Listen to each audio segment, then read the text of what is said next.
అందరికీ నమస్కారం. ఈ రోజు తాత్కరి 103వ జయంతి.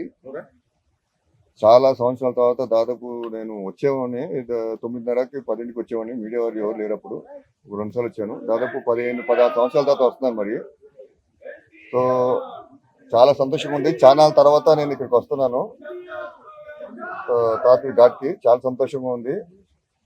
అండ్ తాత్కరి గురించి ఎంత మాట్లాడినా తక్కువే.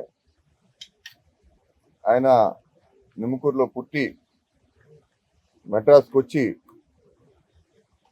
స్వయం కృషితో కష్టంతో ఏ గాడ్ ఫాదర్ లేకుండా ఎవరు సహాయ సహకారం లేకుండా ఆయన స్వశక్తితో ఆయన టాలెంట్తో పైకొచ్చారు. మీకు తెలిసిందే, ఒక రాముడైనా సరే, కృష్ణుడైనా సరే, భీముడైనా సరే, భీష్ముడైనా సరే ఆయన తప్ప ఇంకా ఎవరు చేయలేరు. ఆయన ఒక ట్రెండ్ సెట్ చేశారు. దాంతో నేను ఎప్పుడు అనుకునేవాడిని, తాతగారు కానీ పౌరాణిక చిత్రాలు చేయిపోయి ఉంటే ఈ పాత్రల గురించి అంత లోతుగా జనాలకి తెలిసాయా అని చెప్పి నాకు ఎప్పుడు అనిపించేది. ఎందుకంటే ఒక రాముడు, కృష్ణుడు, దుర్యోధనుడు, రావణాసుడు ఇవన్నీ మనం పుస్తకాలు చదివాం తప్ప మనం అసలు రాముడు ఎలా ఉంటాడు, కృష్ణుడు ఎలా ఉంటాడు, దుర్యోధనుడు ఎలా ఉంటాడు అసలు మనకి ఏం తెలియదు. అండ్ జనానికి కూడా పెద్ద తెలియదు. అప్పుడు పుస్తకాలు కదా, మీడియా లేదు. అప్పుడు ఎక్కడో చిన్నగా రాసేవారు.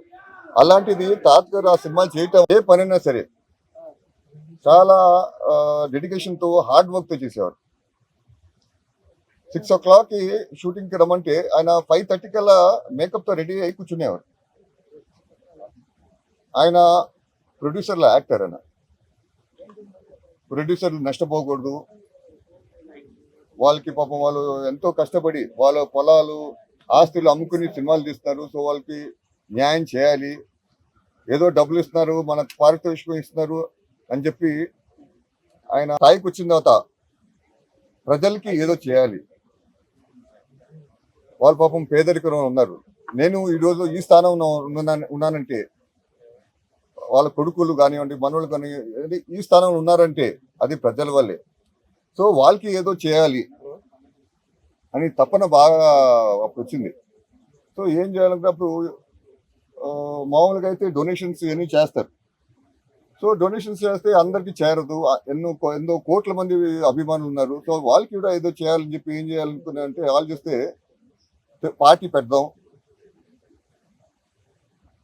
అందరికీ న్యాయం చేద్దాం అని చెప్పి ఆయన అప్పుడు మార్చి 29న 1982 పార్టీ అనౌన్స్ చేశారు.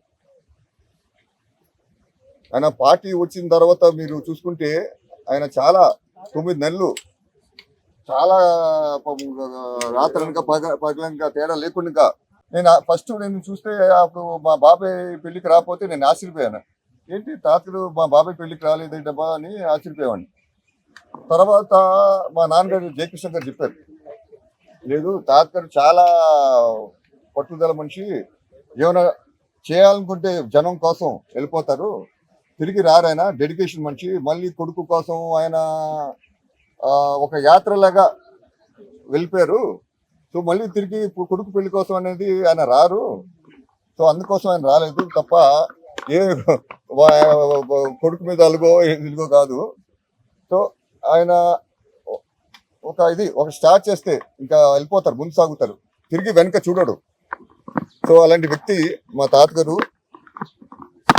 ₹2 కిలో బియ్యం కానివ్వండి, మద్య నిషేధం కానివ్వండి, ఇలా ఎన్నో పథకాలు తీసుకొచ్చారు.